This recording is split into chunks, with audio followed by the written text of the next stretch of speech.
Subhanahu wa taala dengan membacakan kepada orang yang telah meninggal dunia, agar Allah Subhanahu wa taala lewat bacaan Yasin tadi untuk meringankan daripada kubur, siksa kubur. Karena kalau dia misalnya orang itu orang adalah orang yang mendapat siksa kubur, dan kalau misalnya bukan daripada orang yang mendapat siksa kubur, maka bacaan Yasin tadi untuk mendapatkan, yakni untuk menambahkan ketenangannya di dalam kuburnya. Saya bilang tersebut bilang kalau bahwasanya Yasin untuk meringankan daripada perkara siksa kuburnya, ada di dalam kitab tafsir Yasin. Di dalam kitab tafsir Yasin dikatakan bahwasanya wa idza qurri'at 'alal mayyit, apabila dibacakan surah Yasin ini kepada orang yang telah meninggal dunia, khuffifat anhu adzabal qabri, maka akan diringankan azab kuburnya. In kana min ahlil adzab, apabila orang tersebut adalah orang yang mendapatkan azab kubur.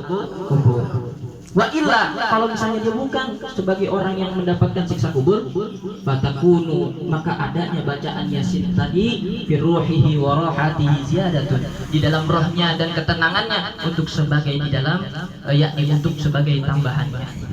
Kenapa kita harus bacain daripada surah Yasin tadi? Karena di annal qabra, sesungguhnya kubur itu yakni adalah rawdah min riyadil jinan atau hufrah min hufratin niran, yakni taman daripada taman surga atau sebagai jurang daripada jurang neraka. Karena kenapa? Kalau orang di kuburnya udah nggak selamat, kesonoinya dia nggak bakal selamat. Tapi kalau di kuburnya selamat, maka kesonoinya juga insya Allah bakal selamat. Makanya kalau kita tahu, kalau misalnya kita membicarakan masalah kubur, kalau membicarakan masalah kiamat, itu masih bisa tidur kita. Tapi kalau udah ngomongin masalah kematian, itu yang bikin takut. Kenapa? Karena kalau udah kita mati, kita di dalam kubur, kita mikirin itu, ya Allah nanti saya selamat kagak ya. Dan kalau siksaan di kubur itu nggak ngurangin dosa sama sekali, karena itu baru ibarat kata DP-nya doang. Jadi baru DP-nya doang. Kita siksa di dalam kubur itu gak ngurangin dosa kita sama sekali, itu baru awalnya doang. Nah ini di dalam kubur begini, apalagi nanti setelah di dalam kubur, waduh, kepikiran lagi soalnya. Makanya apabila kalau kita diceritain masalah kubur ini, itu mungkin ibu-ibu jadinya gak mikirin yang namanya masak. Waduh, tapi jangan, ntar pada kagak makan. Bahaya. Karena kalau kita udah mikirin masalah kematian, ya Allah, kita kira-kira nanti selamat nggak di dalam kubur kita? Kalau masalahnya kalau kubur itu adalah taman daripada taman surga atau sebagai jurang daripada jurang neraka. Kalau di dalam kuburnya udah nggak selamat, soalnya nauzubillah kita nggak selamat. Maka kita minta sama Allah Subhanahu wa taala, semoga kita sebagai orang yang mendapat keselamatan di dalam kubur. Amin ya rabbal alamin. Dan juga yang kita doakan, semoga Allah jadikan kuburnya menjadi raudhah min riyadil jinan. Amin ya rabbal alamin. Dan semoga bala tadi bacaan kita yang ngebacain dapat pahala, dan juga kita ini coba hitung ada berapa orang yang ada di sini.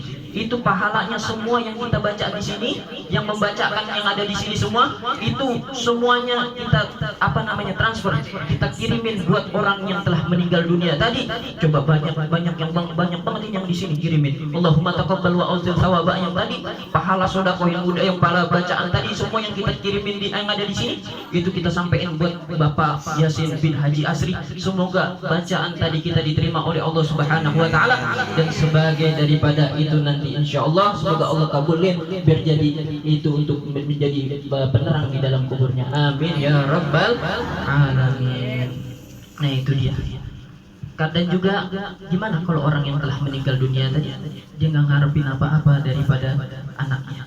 Kalau dikasih duit, ya orang udah meninggal mana ada yang buat apaan emang. Bapak, saya kagak bisa baca apa-apaan Mbak, saya siramin aja pakai air. Ya orang yang di bawah juga bisa ngomong dia, lu gua dibasahin aja biar adem Mbak gitu. Jadi kalau adem bukan begitu dibasahin. Nah ini kita bagaimana cara untuk berbakti kepada orang tua kita yang telah meninggal dunia. Maka tadi dengan cara mendoakannya, dan yang kedua memberikan sedekah untuk orang yang telah meninggal dunia. Ini ada di dalam kitab Wasiyatul Mustafa. Di dalam kitab Wasiyatul Mustafa ini adalah yang disusun oleh Sayyidi Abdul Wahab Asy-Sya'rani. Di dalam kitab tersebut yakni Rasulullah SAW memberikan wasiat kepada Sayyidina Ali karramallahu wajhah. Apa?